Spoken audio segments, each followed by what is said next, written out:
Hello and welcome to week 2 of FSN311. One of our 2 topics this week that we're going to discuss is psychological and statistical considerations that we use in sensory testing. As always, here's a flash. Please remember the definition of sensory evaluation. You may see it in your future, and you will want to have it remembered verbatim, so you don't want to miss any words.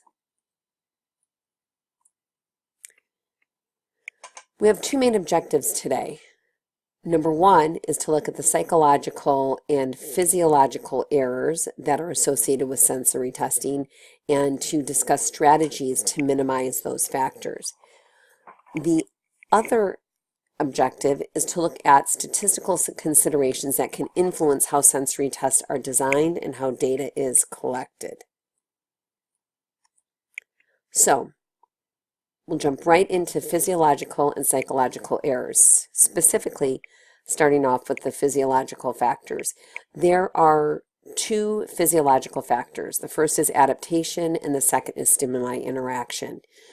In the case of adaptation, what adaptation is a decrease in the sensitivity of the perception of a specific stimuli. I think a great example of adaptation is my love of Thai food. I will get Thai food, Thai hot.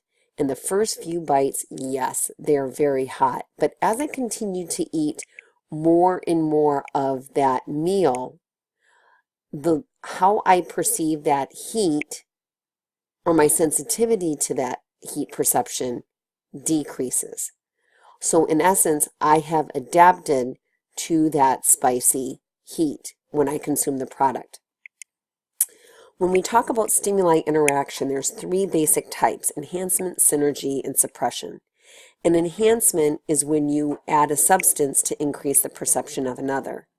When I was at Conagra, when we added vanilla to chocolate pudding, the perception of the chocolate was much greater than without it. So the use of the vanilla enhanced the chocolate perception in that chocolate pudding. In the case of synergy, what it is when you add 2 substances together at equal concentrations, or I shouldn't say equal concentrations, I take that back. When you add 2 substances together, the perception of the attribute is greater than the sum of the 2 individual components. For example, in diet sodas, there is a blend of aspartame and ACE-K, 2 high-intensity sweeteners. By using a blend of aspartame and ACE-K, you get greater sweetness perception than with either one alone. And when you put the 2 together, because the sweetness perception is increased, you use a lower amount of the 2 sweeteners overall. And that is a very big deal. So by putting the 2 together, you actually can use less sweeteners. Synergy is also found with hydrocolloids as well, and I'm sure you've talked about that in FSN 364 if you've had that class so far.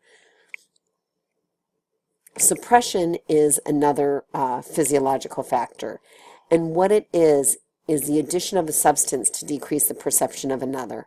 Very commonly in food formulation, there's flavors, and I say flavors in quotes, that are added to products they're called bitter blockers, and if you add this bitter blocker, you can minimize the perception of the bitterness. Leaping on to psychological factors. There's a lot of psychological factors. We have 3 slides. So here we go. The first one is expectation error. The more you know, the more you have preconceived judgments. One of the things with sensory testing, when you invite a consumer to test or select a consumer to test, you give them some information, but you don't reveal the objectives of the project, because they may come in with ideas that are overwhelmingly in their mind that influence how they respond to the stimuli.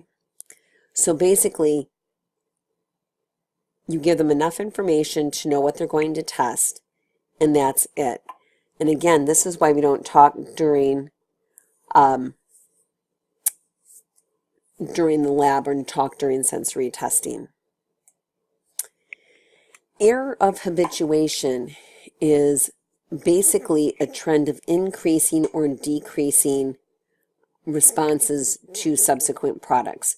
So if you're given 3 products, number 1 may be rated lower than number 2, and number 2 is rated lower than number 3 in the order that you give them to the subject, or vice versa. One of the ways that you can fix this is varying the order of presentation of the samples. So we give sample 1, 2, 3, then 1, 3, 2, then 3, 2, 1. So every sample is served in every position an equal number of times. So sample 1 is seen in the number 1 position the same number of times as sample 2 is seen in the number 1 position, as sample 3 is seen in the number 1 position, and so on.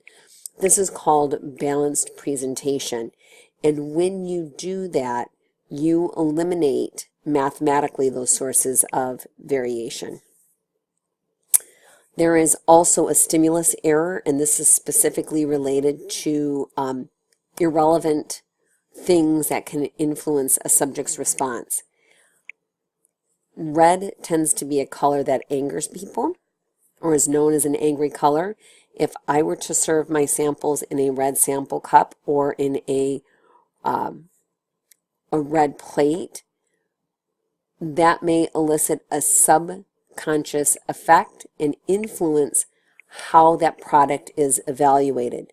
So when you do sensory testing, you are looking for neutral tools such as plates, cups, spoons, etc., and a neutral environment to get a read based on the stimuli that you're actually presenting to the subject.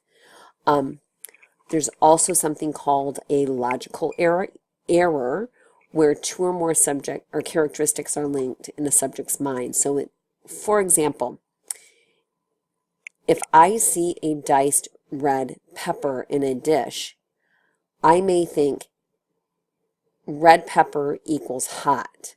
It may not be the case, because a red pepper could be a red bell pepper, which isn't hot, but in some people's mind, a red pepper equals a hot spice flavor.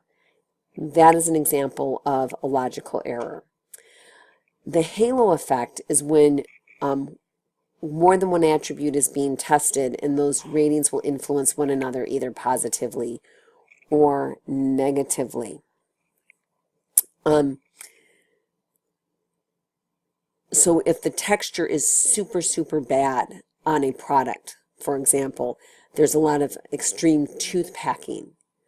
That extreme tooth packing may influence the perception of aftertaste in the subject's mind, because one attribute was so bad, all the other attributes are rated poorly as well.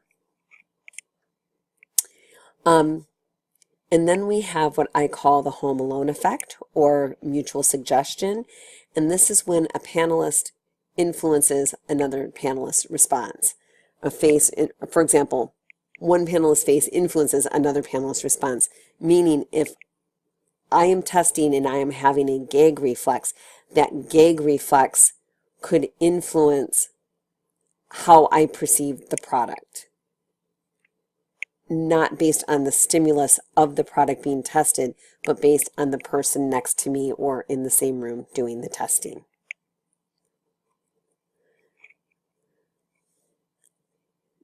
Another psychological factor is the order of presentation of samples. There's 5 specific issues related to the order of presentation of the samples. The first one is a contrast effect. A sample that follows a bad sample will be rated poorly, or a sample that follows a good sample will be rated highly. So what's happening here is that the perception of sample number 1 is influencing the perception of sample number 2. There's also something called the group effect. And this is when you have one really bad sample in a sea of good ones. That bad one will be rated higher than maybe what it should be. And then same as vice versa. A good sample in a sea of bad ones will be rated lower than maybe what it should be. If given samples, let's say 3 samples for example, there's an error of central tendency where the center sample of those 3 is the one that's preferred or the one that is selected to be different, that people won't use the extremes, they'll only use what's in the middle. And humans, subjects always want to give, in most cases, the right answer. So what the subjects will do is they will try in their mind and identify any pattern with the products being tested. So they're looking for a pattern effect. And also, there's a time error positional bias. When you randomize the presentation of the samples, you can eliminate a number of these issues related to the order of the presentation of the samples. Now, you will see here is a product X and Y. When product X is served first or it's served second, you can see here sometimes how those ratings are changed based on position. It is very, very, very, very important in sensory testing that samples are served in a balanced order of presentation. So the same sample isn't always seen first or second or third and so on.